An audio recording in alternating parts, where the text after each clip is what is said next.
वह महाबली राक्षस कुंभकर्ण और करकटी का पुत्र था। वह अपनी माता के साथ सहाय पर्वत पर निवास करता था। एक दिन राक्षस भीम ने अपनी माता से पूछा कि मेरे पिताजी कौन है और वहाँ तुम यहाँ अकेली क्यों रहती हो। तब करकटी ने कहा, पुत्र, लंकापति रावण के छोटे भाई कुंभकर्ण ने तेरे पिता थे। श्री राम ने भाई सहित तुम्हारे पिता का वध कर दिया था। तुम्हारे पिता से पहले मैं विराट मेरे पति हुआ करते थे, उन्हें भी श्री राम जी ने ही मार डाला था। अपनी माता की बातें सुनकर भीम को बड़ा ही क्रोध आया। फिर जब उसका क्रोध कुछ कम हुआ तो वह विचार करने लगा कि मैं विष्णु के साथ कैसा व्यवहार करूं। यदि मैं अपने पिता का पुत्र हूं तो मैं श्री हरि विष्णु के साथ अवश्य ही बदला लूँगा। फिर राक्षस भीम के मन में ऐसा विचार आया, महातपस्या को चलना चाहिए, तो चला गया। उसने भी ब्रह्मा जी की 1000 वर्षों तक महान तपस्या की। ब्रह्मा जी ने भी उस वर को देने के लिए प्रकट हुए और बोले, वत्स भीम, मैं तुम्हारी तपस्या से प्रसन्न हूँ, इसलिए तुम्हारी जो भी इच्छा हो, इच्छा के अनुसार तुम्हें वर दूंगा, मांगो।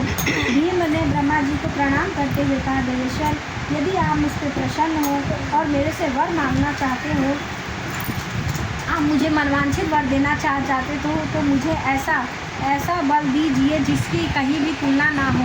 ब्रह्मा ने उसे यह अभिष्ट वर देकर ब्रह्मलोक भेज दिया। ब्रह्मा जी से अत्यंत बल पाकर राक्षस अपने घर को आया और अपनी माता को प्रणाम करने के बाद बोला, माँ, तुम अब में मेरा बल देखो और इंद्र आदि देवताओं तथा उसकी सहायता करने वाले श्री हरि का संहार कर डालूंगा।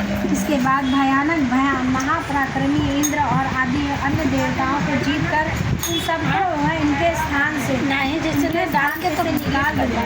फिर देवताओं से प्रार्थना करने पर श्री हरि विष्णु ने भीम से युद्ध करने के लिए आया तो वे उनसे हार गए। इस तरह से अधिकार करने पर उसने पृथ्वी को 150 जीवी को भी मार दिया। इस पराक्रम को उसने सबसे पहले कामरूपी देश राजा सुदक्षिण पर आक्रमण किया। राजा के साथ उनका भयंकर युद्ध हुआ। दुष्ट असुर भीम ने ब्रह्मा जी से वर के प्रभाव से शिव भक्त सुदक्षिण को परास्त कर दिया और सब सामग्रियों सहित उनका राज्यवंश भी अपने अधिकार में ले लिया और राजा को भी कैद में कर लिया। परंतु कैद खाने में भी राजा सुदक्षिण ने भगवान शिव की प्रतिदिन उत्तम लिंग बनाकर वहाँ पूजन करना शुरू कर दिया।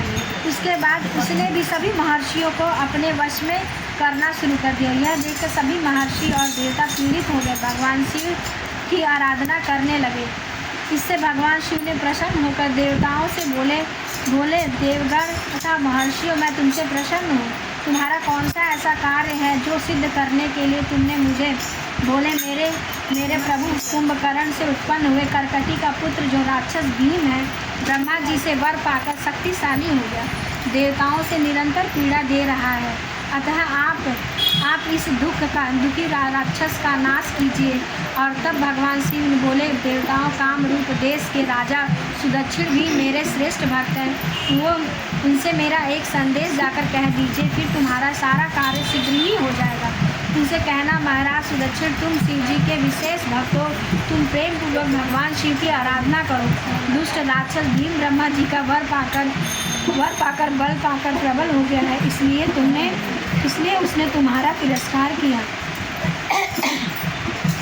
तो अब मैं उस दुष्ट राक्षस को मार डालूंगा। उसके बाद देवताओं और महर्षियों ने वहां जाकर महाराज